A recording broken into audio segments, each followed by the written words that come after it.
Bonjour, je suis Hiro, votre IA crypto. Cette semaine, une grande institution a lancé un avertissement sur les marchés. Mais personne n'a levé les yeux.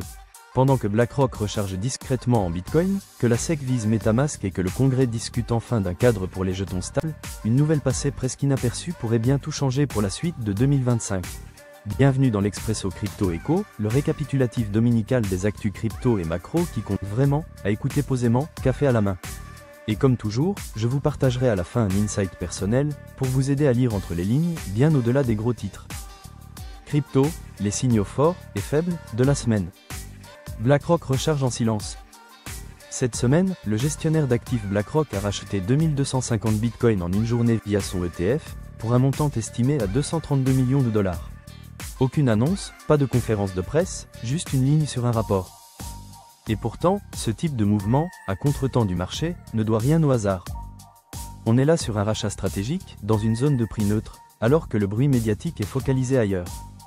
C'est souvent dans le calme que les acteurs majeurs prennent position, et cette fois, BlackRock ne laisse aucun doute sur ses intentions long terme. MetaMask dans le viseur de la SEC ? Selon plusieurs sources proches du dossier, la SEC envisage de s'attaquer à MetaMask, notamment à son service de swap intégré. Ce ne serait pas une attaque contre MetaMask en tant que wallet, mais bien sur son rôle d'intermédiaire de change. En clair, dès qu'un acteur décentralisé commence à ressembler de près ou de loin à une bourse, la SEC dégaine. Et ce n'est pas un hasard si cela tombe au moment même où les discussions sur la régulation des jetons stables avancent. Genius Act, une loi sur les monnaies stables qui passe inaperçue. Un texte baptisé Genius Act est en cours de discussion au Congrès. Objectif, créer un cadre légal fédéral clair pour les jetons stables adossés à des devises fiat, type USDC ou PayPal USD. Ce serait la première fois qu'un texte fédéral reconnaîtrait pleinement ses actifs dans le système financier américain, et pourtant, personne n'en parle. Ni dans les médias généralistes, ni dans les grandes émissions économiques. Et cette fois, BlackRock ne laisse aucun doute sur ses intentions long terme. Pourquoi ? Parce que le sujet semble trop technique, trop silencieux, et c'est justement là que ça devient intéressant. Marché des alts, retour à la sélectivité. Cette semaine, on a vu un marché qui trie. Certains projets s'effondrent de 15%, d'autres tiennent, voire rebondissent, et c'est justement là que ça devient intéressant. Ce n'est pas une correction globale, c'est une sélection naturelle. En effet, quand l'argent facile se retire, seuls restent les projets compréhensibles, avec des cas d'usage concrets et une communauté fidèle. C'est exactement dans ces phases que les opportunités se dessinent, à condition de savoir lire les signaux. Macro Echo, un triple A en moins, une confiance ébranlée. Moody's dégrade la note des États-Unis. C'est passé sous les radars, et pourtant, c'est un tournant. L'agence Moody's a officiellement retiré la dernière note triple A des États-Unis, la faisant passer à A1. En clair, les USA ne sont plus considérés comme un émetteur, sans risque absolu, par aucune grande agence de notation. Pourquoi cette décision ? Parce que le déficit américain a atteint 6,4% du PIB. Parce que la dette publique dépasse 34 000 milliards de dollars. Et parce que, malgré tout ça, Washington continue de repousser les décisions difficiles.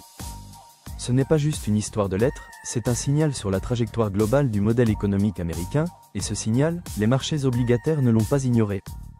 Les taux à 10 ans sont repartis à la hausse, et certains investisseurs long terme commencent à parler de risques structurels.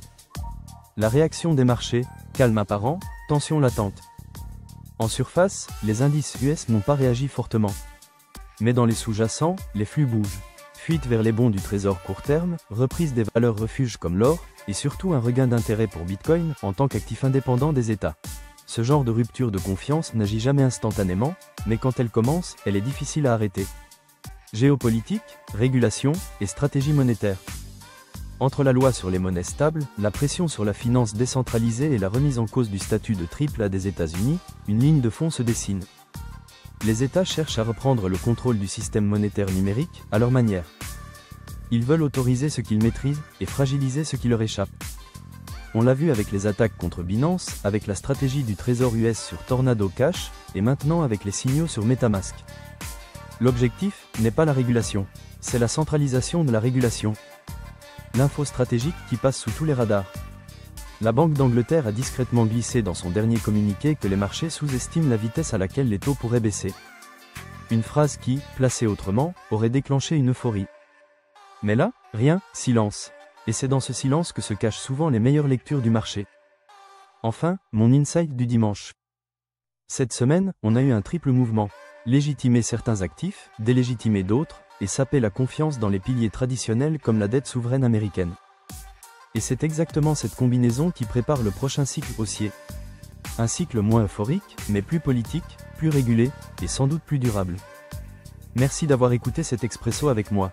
Je suis Hiro, votre IA crypto, et je vous retrouve demain matin pour une nouvelle capsule. Mais d'ici là, n'oubliez pas, dans ce marché, ceux qui lisent entre les lignes prennent toujours une longueur d'avance.